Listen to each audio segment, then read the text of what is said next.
Now, at the dawn of the new millennium, the world has got redesigned into a global village due to the technological advancements, comfortable travel, academic and employment opportunities everywhere in the world.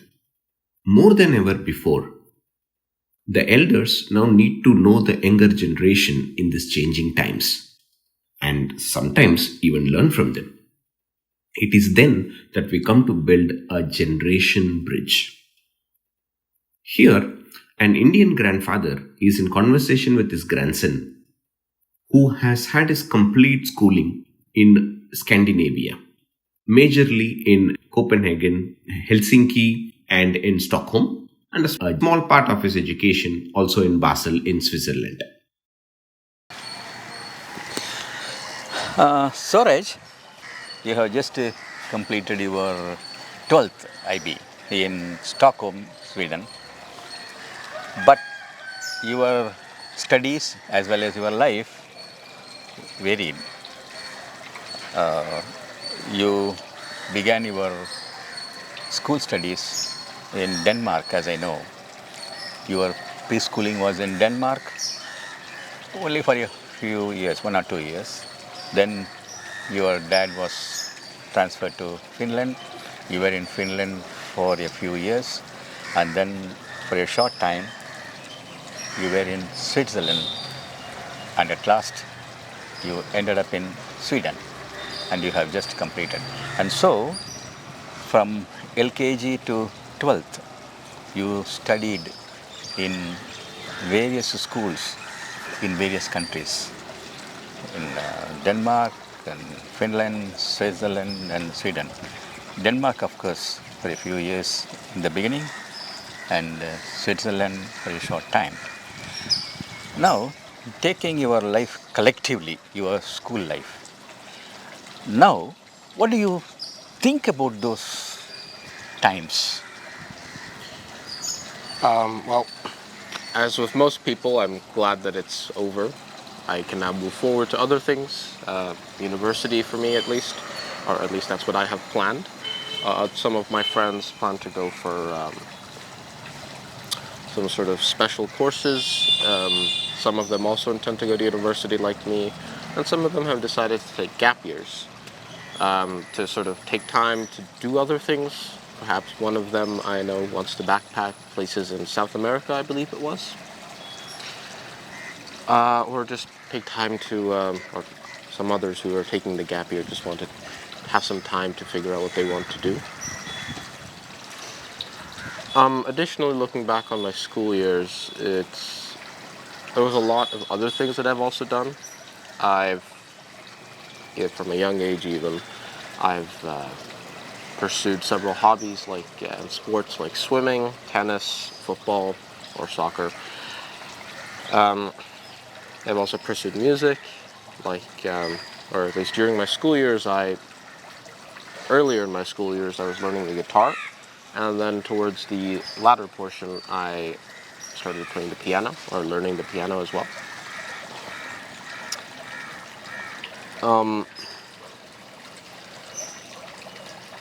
And altogether, it's kind of hard to put it all into words. It's a lot of things to reflect upon. But in one way or another, I am glad that it's over, so I'm looking forward to the next things. If that makes sense. Good. When I ask you about your school life, you talk about what you learned, music, for example, swimming and others. This very clearly shows that apart from your studies, there were what we can call co-curricular activities, a lot of them. But here in my place, in our place, Tamil Nadu, as I have seen, many parents think if the learners, I mean children, if the learners concentrate or rather give importance to sports and other events, their studies will suffer, they say. Of course, in the case of girl students, they are taught songs, and some of them, not all, of course, a few of them are sent to dancing. But other than that, as far as the boys are concerned, no sports and games except a few. those who don't fare well in sports or who are interested in sports and games, they just go in for that. Therefore, this feeling is there. If you give importance to these activities, extracurricular activities or co-curricular activities, studies will suffer. What do you say about that? At one level, it depends on the capability and the situation, right? If school demands several hours of work to be put in, which is perhaps repetitive, and I'm going to say not very beneficial. For example, when you think about math, there's a certain point where math practice is very effective. After that, the effectiveness of 30 minutes spent on doing math work is less, right? So, at least on a specific topic. Assume you're practicing a certain a type of quadratic equation, right? A type of thing in math you learn, I guess, from middle school or later in middle school. An hour or 2 hours might be how much time you need. And after that, you might still be better if you spend more time, but it's relatively less effective. So in such a way, if this type of work is there, where you're spending a lot of time and it's no longer very effective, you might not actually have enough time to spend on other things. Right? So this might be sacrificed if you pursue we call it extracurricular activities. However, I like to think about it like this. If you think about the top students in the world who go to universities like Harvard, MIT, we're talking less than the 1%, right? The top of the top. These people are people who sort of, they ignore school in the way that they have already gone past it, right? These are students who generally fare very well at school, but then find something of interest to them, and they just start doing that, really. So you'll meet people who've made programs, who've made apps, who've done crazy and really interesting things. And when you notice that, it's not school, right? But all of these people have excellent school grades and excellent school performance as a sort of basis. So, in one way, it really depends on the situation and the specific circumstance to say whether extracurricular activities will affect a child's academic performance. But if you're really thinking about it, the true excellence is not in school. It's above that. It's what you can do with that already. And that's what separates most students from the top students. It's a different paradigm. And another important question I want to ask is, here, as I have seen, at the present time, children let me use the word learners, school learners, they are always given this impression, you should become a doctor, you should become an engineer. And you have got coaching centers also. When once the learners come over to the 9th or even 10th or whatever it is, they are put in some institute or other coaching centers. They should aim for engineering or they should aim for medicine. So this kind of an obsession, I would say, or lopsided importance towards engineering or medicine is there. What about schools in Sweden or even Finland? Well, I What feel about like the children's ambition or rather the aim or vision, whatever you may call it? Firstly, I feel like this also involves just society, because you're talking about expectations, and that's not always just school related. For Europe, and I guess a lot of the Western world, Europe is a much more laid-back society. Laid-back society. And what this sort of means is that parents are less likely to have strong expectations, and society also is a little more lenient in allowing people to do what they want to do. So if you have someone who would like to pursue a career in graphic design, nobody really questions that. It's normal. It's not that everyone needs to pursue medicine, engineering, and then if they can't make it, they do something else, which I'm assuming. That's the impression I get from what you speak of. That's correct. The, the learner is taught even at the infancy.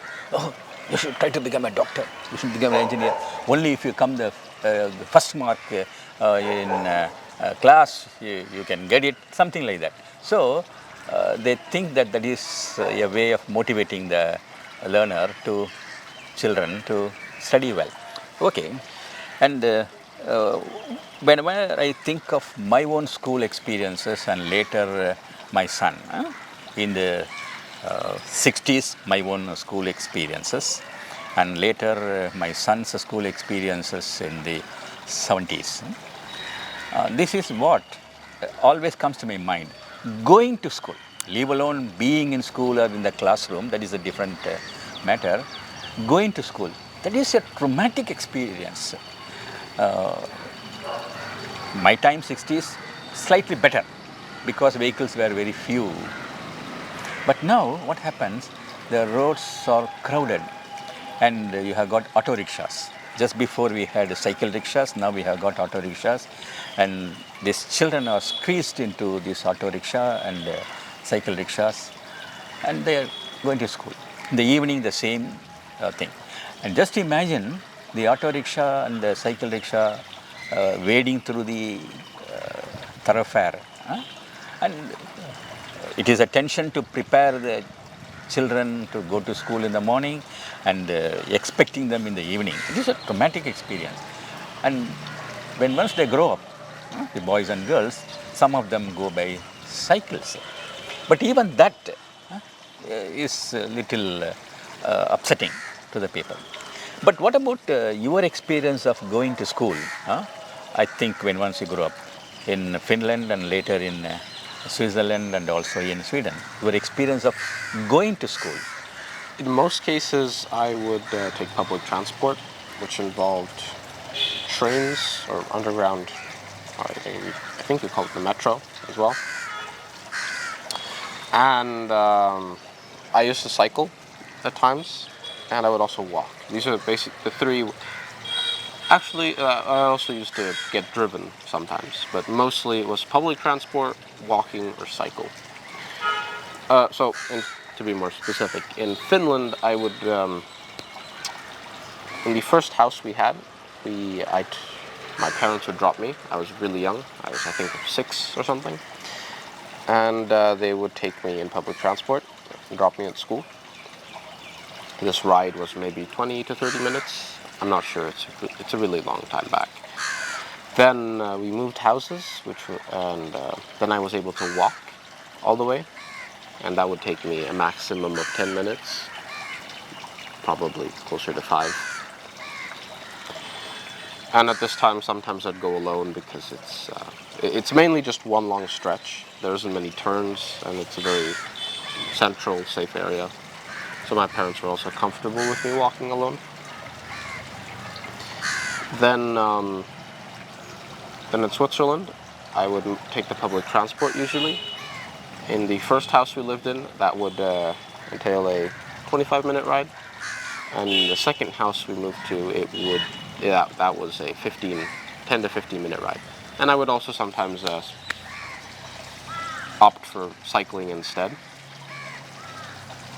And then in Switzerland, in most of the houses I've lived in, I would take public transport, with travel times ranging from 15 minutes to like 35. And then in my most recent house, which I lived in for 3 years, I would walk, and that was about a 25-minute walk. And I would walk in all seasons. It doesn't matter. What you say is correct, Swaraj.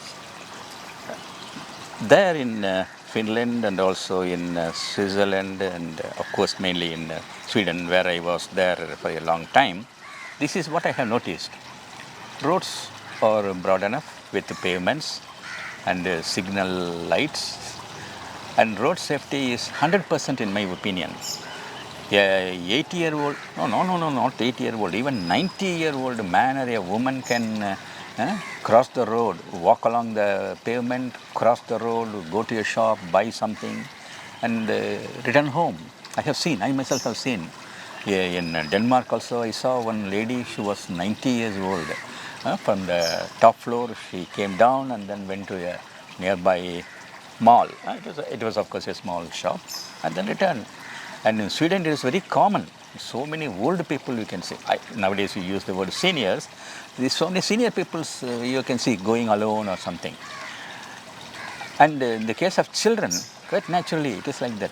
The other day, when I was in Stockholm, I saw a school teacher taking a long line of some 15 or 20 LKG maybe or UKG children. And they had a long rope, they were holding a long rope, as in tug of war, The children would be wearing a reflective Yeah. vest with their name, Name, their parents' everything, number, or the school's number, and a bunch of information. And they'd all have like a buddy, so they both ensure each other's safety. They hold hands or something. And then the teachers hold ropes just to ensure that all the children are there, because there'll be like 15 children, but there are only 2 teachers normally. And they were able to cross the road. There was a signal light, and then they were able to cross the. I think such a thing is not possible in our country at the present time. We don't know anything about the distant future. Then it's like that. Therefore, going to school, the experience of going to school is markedly different between India or Tamil Nadu and other places. Now, another thing that comes to my mind is when once the children, start going to school, one thing that is uppermost in the minds of the parents is homework. In the first few years, the parents are able to help the child. But later, after the 5th or the 6th, it is not possible, even if the parents are educated, because there is specialization. The father may be a economics teacher, the wife may be a math teacher, but they can guide the child, the boy or the girl, only in that subject. Therefore, what they do is they put the person in tuition, what they call private tuition. Sometimes even at the lower level, that is primary school level, they are given this tuition, private. This is the case in the case of many families. What about that private or the tuition in schools?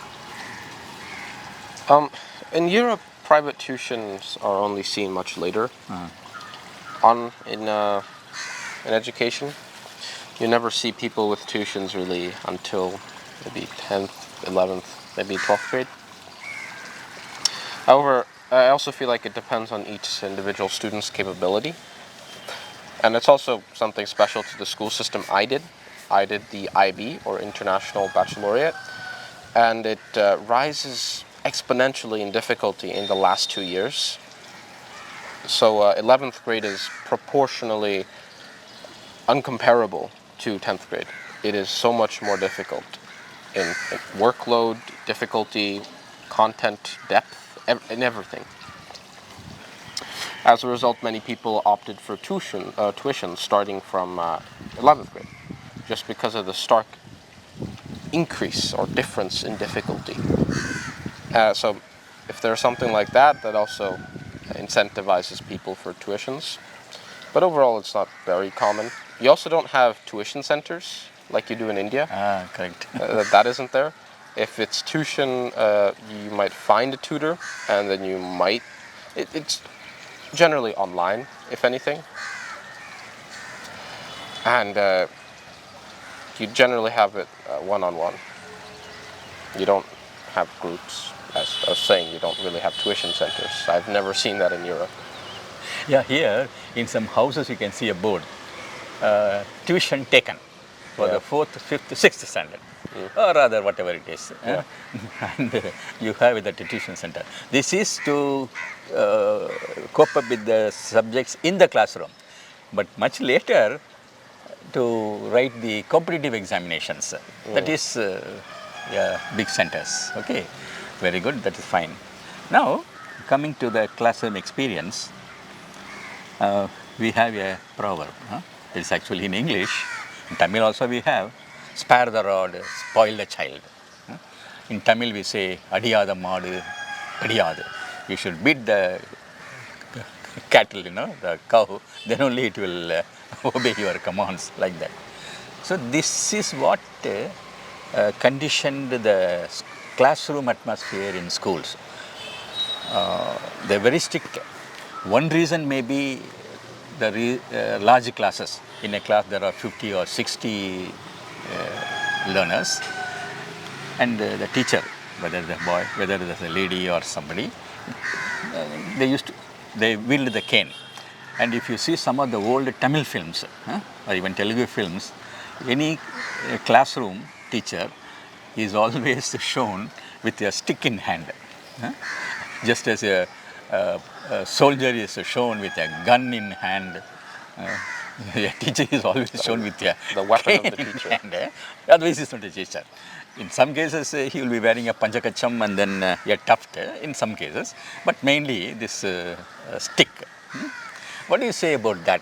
Even at home, see, not only in the classroom, at home also, if the boy comes with a, what do you call, rank card, we call it. We call it a rank card. That particular day, the father, they had to get the signature of the father. And the father would say, oh, you have got very poor marks in mathematics. When people score 100 to 100, you have scored only 50 to 100. Hey, what is it? Like that, he will slap. And there is also one film. In that film, the boy gets the rank card at school. And so he takes it to his father with a shivering hand.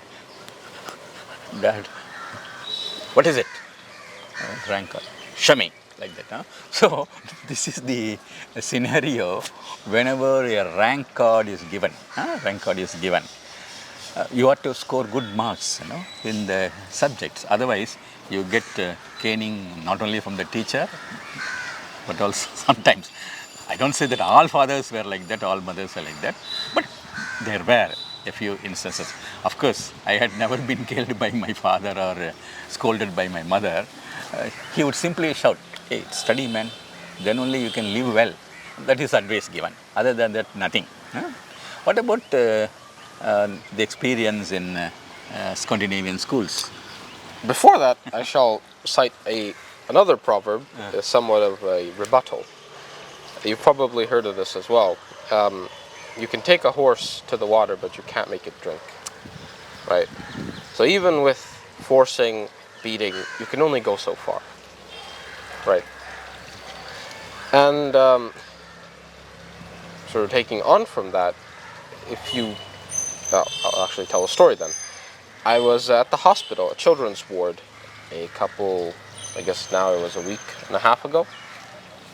And I saw a young girl, maybe 6 years old at most, who was, it appeared to be whining to her father. So she was just holding his leg and whining.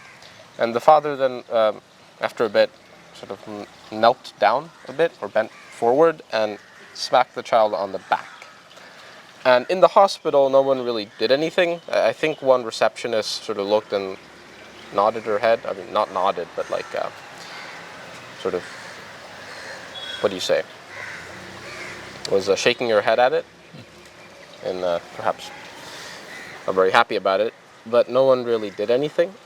If that took place in a European hospital, you'll definitely see someone walk up to the father and ask if things are all right. That's in other words, it's not really acceptable. You don't hit children in Europe, regardless of the circumstances.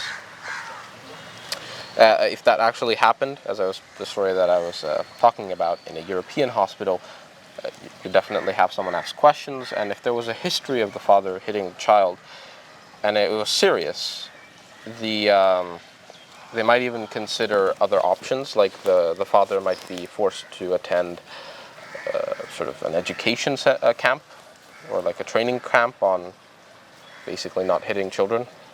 Oh, It is quite serious, and this is true for teachers as well. Teachers will not hit children, regardless of the circumstances. And I mean, if people have interest in their studies, they'll study, and if people are scared of their parents, they'll be scared of their parents regardless of whether the parents hit them or not. So really, from my experience, I really don't see the benefit of the whole. okay. Personal. What is your personal view? Does the teacher have the right to cane the student, boy? I mean, the learner.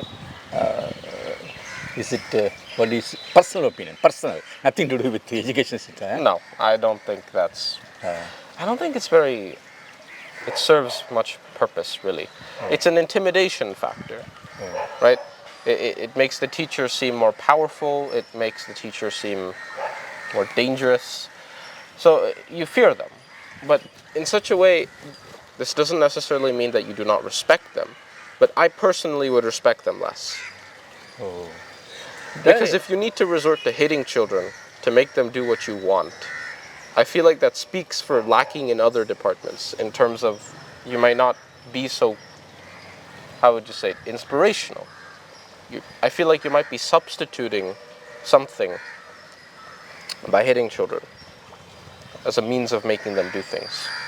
But there I hear in Sweden, even the parents have got no right to beat the child.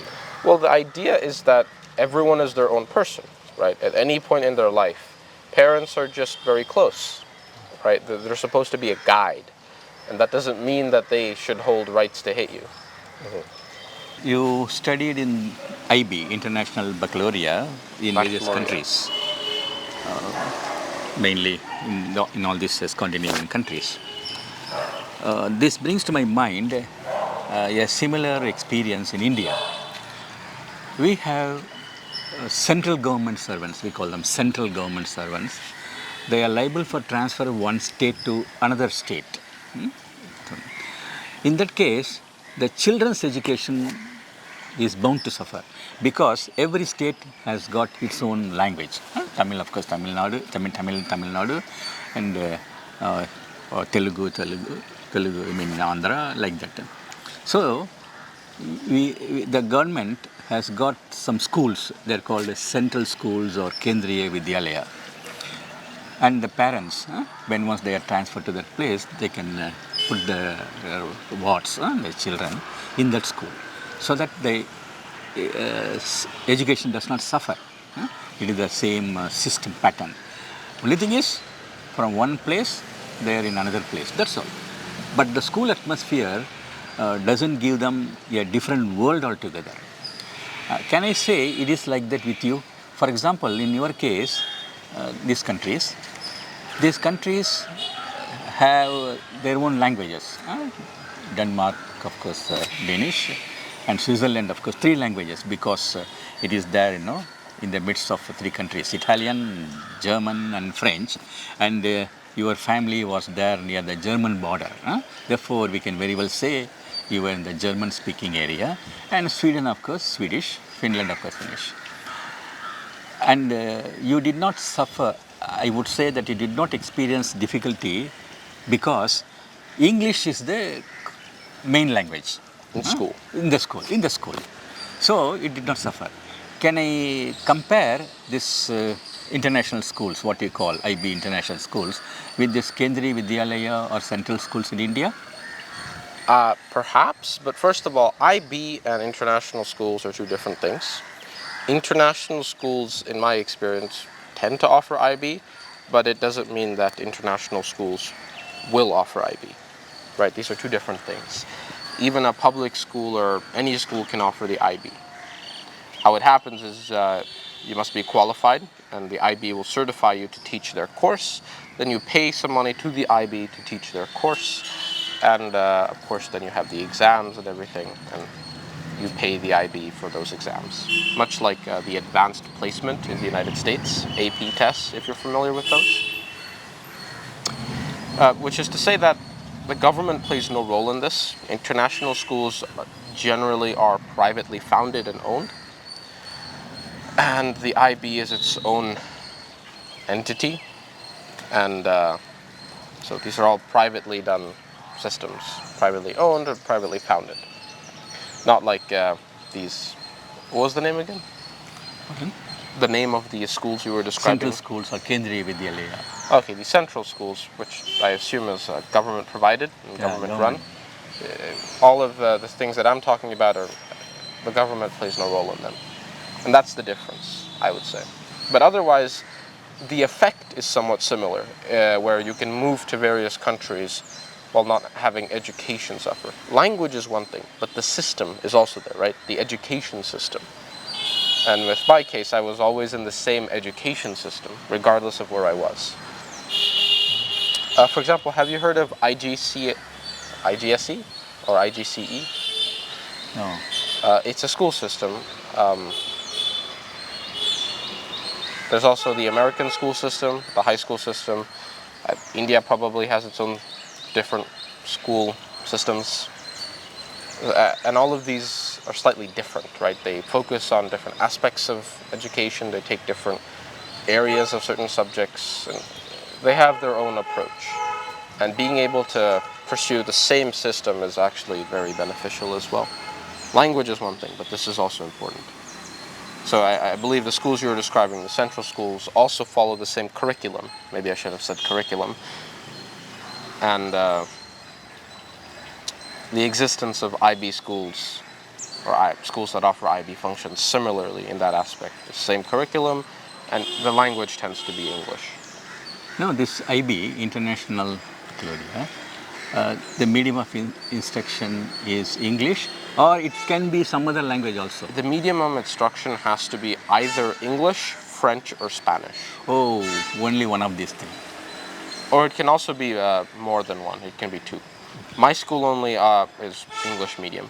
However, there are some schools in Geneva, Switzerland, which you can do it in English and French if you would like. Oh. Now, when once your family, your father was transferred from one country to another, you had no problem in pursuing your studies. The school atmosphere did not much change except for the children, except for the thing. But when once you come out of the school, what about the place? For example, in school you may have your English as the language. In Sweden you may have English as the language. But outside, outside the school, when once you go out into the places, it is a local language. Did you experience any difficulty in that? I wouldn't say so. For me personally, I quite liked moving to different places, and I find that now that I've lived in Sweden for 7 years, that I would very much like to move, and I'm thankful that I am, because it's something that I'm used to. Additionally, for some people, they feel comfortable in a place because of the people they know, right? The friends they have, family, etc. However, in my case, my friends are also scattered all over the world. Because I've met all of them through international schools, they also move. So I have no attachment in the same way that many other people might have to certain countries. Sweden, of course, still, I would say, has a special place for me because I've been there for the longest, most recent, and also perhaps the most formative years of my school life. I've also perhaps seen Sweden the most and that I remember the most of. I also know their language, and my connection that way to Sweden is greater than the other countries. And as I myself have seen when I was roaming about all these countries, in all the places, in almost all the places, people understand at least the basic English, especially the vegetable vendors, shop assistants and others. Somebody, walking along the road or in some other place may not know English, but still in the airport or in the railway station or bus stops or everywhere, they understand at least the basic English. Of course, others in the universities and schools, once they learn English, they learn English perfectly well. Therefore, English somehow has saved us, I would say. It has made us feel quite at home in every place, I would say English. People say English is the language of commerce and trade, it is an international language, or this and that. Okay, these are all certain terms. But one thing, it makes us feel quite at home anywhere and everywhere. Even in some places, in Albania and other places where I have seen, the people may not know English, but at least a few words. Take it. Fire. This much, 1 kilo, 2 kilo, like that, they understand the basic Functional. English. You can get through a day Functional with English. Functional English. Good. See, uh, in the experiences of many school-going learners, the classmates, for example, or from the same place, In your case, I would say you were really very fortunate in that way. You had your classmates coming from various backgrounds and also from various countries. I remember very well in your LKG and UKG, you had one girl from Japan and one boy from Italy, like that. It is the same case in other places also. In Sweden especially, you have got your classmates from various countries, developed countries. And not only that, these classmates of yours, they come from high-fi backgrounds. The son or the daughter of an ambassador, or a scientist, or a big merchant. In one instance, I remember, your classmate was the son of an ambassador. Remember, I think, is it in Sweden? Everywhere. No, international schools tend to have the children of ambassadors. It's generally what happens because the local embassy generally has ties with a specific school, tends to be an international school. And if the ambassador or any people of the embassy have children, they generally go to that sponsored school or the affiliated school. That's how it works. Oh, see, in that way, you have got friends or other classmates coming from not only various countries of the world, but also against good backgrounds. Sometimes you have even we have not even heard of the country. Bulgaria, the person would say, where are you from? Bulgaria, like that, So, going to school is not only to get knowledge, but also you get a life experience, world experience. Yeah. But in many cases, what happens, going to school is only to mug up things, to get knowledge, write the examination, and pass, and then go to the next step. This leads me to the point, rote learning. Here, the education system we can call, it centers on rote learning and the examination. Rote learning and examination oriented. For example, a teacher comes to the class, English teacher. He teaches a poem. He explains the poem either in the vernacular or English, and then he gives the summary of the poem, and the learner memorizes the summary, writes in the examination without any spelling mistake. That's all. So this is what happens, rote learning, what we call. Rote learning was okay in the Vedic education because you got to memorize the slogas. But bringing it to this, I don't know if, because I have seen a person gets 80 out of 100 in English or 90 out of 100 in physics or something, but the person is not proficient in the subject. He has got the degree. Now, to be very precise and clear, I want you to tell me how classroom instruction is done. For example, an English teacher comes. He teaches a poem. How does he teach? The English teacher teaches a prose lesson. How does he teach? The English teacher handles a novel or a short story. How does he teach? Here, for example, a short story he gives the summary of the short story in Tamil, in the local language, and then he gives the summary, the person reads it and writes the examination.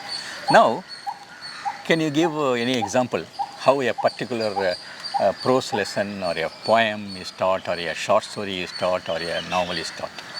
Firstly, you cannot replicate what you've learned in class word for word in an examination. That's impossible, because your examination is going to be something related to what you've learned in class, not about what you've learned in class. If you learn a poem, you're not going to write on the same poem in a test. Impossible. And what happens is, it's, at least in my experience, for the few Indian teachers that I've had in music, and when I've been in India, I've also gone to someone's school for a day to see how it is, because I was curious. And I've also, I saw how a tuition center works with one of my cousins when I was here in winter in India. And one thing I can say is there's much more European or foreign education, mostly European, stresses the students more. In India, I feel like the teacher has a lot more control, in the sense that the teacher tells things and the students listen. In Europe, it's, at least in my English class, which is a A-level or a mother tongue proficiency level English class, it's almost like a conversation. The teacher gives us some ideas, we think about them, and we have a conversation between the class and the teacher. So, for example, the teacher might present us a poem. Let's say a poem by Wilfred Owen, a British World War I poet. He was a soldier and then later a commander for the British Army. And he wrote poetry about his experiences and how he felt the war was. So, let's say we had that poem. She would project it onto a large board in front of the class, and we would each perhaps have a paper copy of the poem, or perhaps it's not like that always. And we would read the poem, and we would look at it line by line. We'd think about, what are some elements in this poem? Is there any rhyme? If so, what does it do? What is the effect of this rhyme? Is there any other literary techniques or devices used? Alliteration? Is there allusion somewhere? Is there imagery, metaphors? We think about these things as a class, right? So how this would work is the teacher would say, can we identify some literary devices? And students will raise their hand, and we will formulate a list, which the teacher will write on the board. And we would develop, as a class, somewhat of an analysis of the poem. And then after this, the teacher might say, all right, let's write a paragraph or two about, using all this analysis, about how Wilfred Owen portrays the war and perhaps the soldier's perspective on the war. But this is an example. You could also perhaps be thinking about how meaning is created, a very popular question in language. Just thinking about, how is the poem effective, right? What is the poem trying to do, and how is it getting there? Perhaps this poem from Wilfred Owen might be to show people back home in Britain how the war really was. Because at the time there was a lot of misinformation, right? The government would be saying one thing, the war was okay. In reality, the situation was much more dire. And people back home wouldn't really know. And if there was some sensitive information that the soldiers would send back home, there would be officers who would read over these letters, and they would cross out anything that was slightly sensitive or that they felt was not okay. There was also heavy censorship in the information soldiers or fathers were able to send back to their children and wives. So in this way, perhaps Wilfred Owen's poem that we're taking, anyone, might be to show the people how bad the war was, and in which case he might be using imagery to portray these weapons that people do not relate to, right? For example, gas weapons, right? Or gas bombs. Most people in Britain might not know of them or know how they work. So how would a poet go about describing this to someone who's never seen it or experienced it, right? It's a very painful experience. The eyes, the breathing, all of these are impacted heavily. So how does he convey this experience, right? We look at these things. Again, this is a higher level language course, so you think about analysis more. And in this way, there's nothing to memorize, right? You need to know the skill of analysis, and you need to know some background knowledge about World War I, Wilfred Owen, and Britain perhaps. But there's nothing more you can memorize. Understand. Similarly, in a lower level language course, you would be focusing on reproducing different types of texts. Of course, the prompt is unknown to you, so you can't memorize things. All you can memorize is what is the structure of, let's say, an article or a blog post or a formal letter. Right? These are the things you can memorize, but you can't memorize what to write. When you were in Finland, many of my friends used to ask me, "Hello, Parsadi, Finnish education is famous around the world. People talk so much about Finnish education. What is so great about it? What type of education it is?"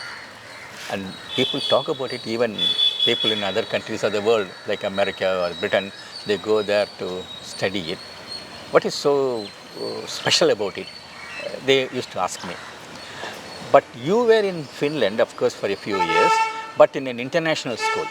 Do you have any idea of Finnish schools or Finnish education, and why the Finnish education has attracted the attention of many developed countries?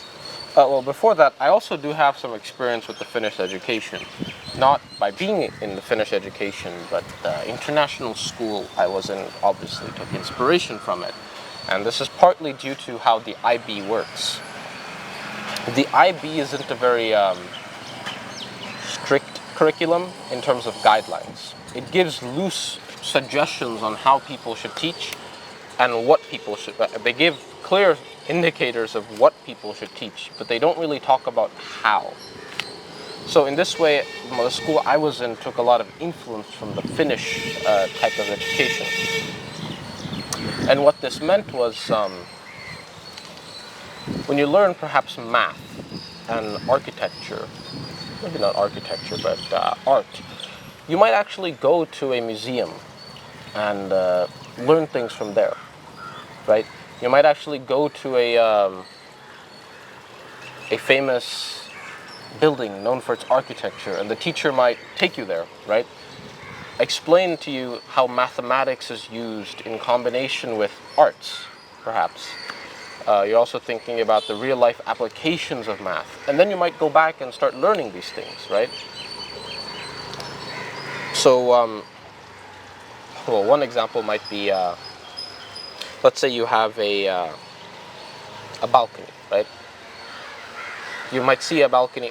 There's one right there. There's actually several around us.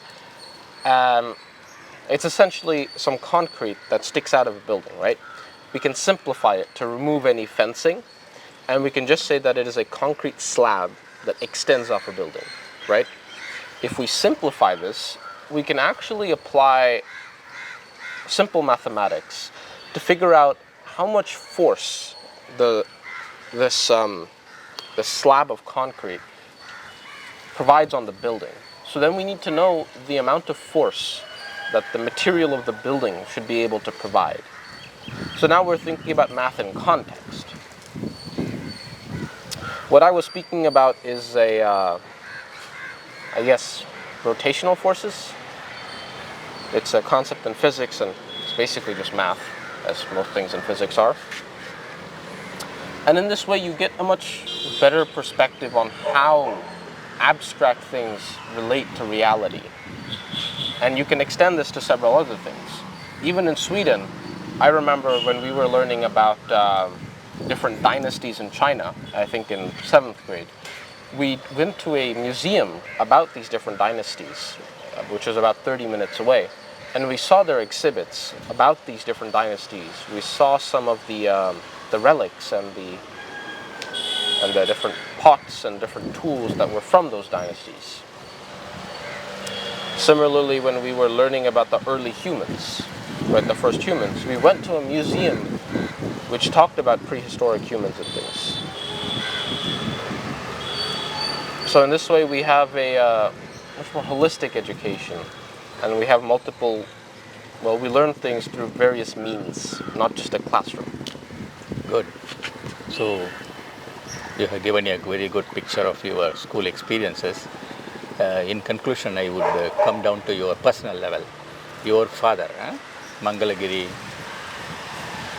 Parthasarathi Hariprasad, he is working in TCS, and he was posted in various countries of this world.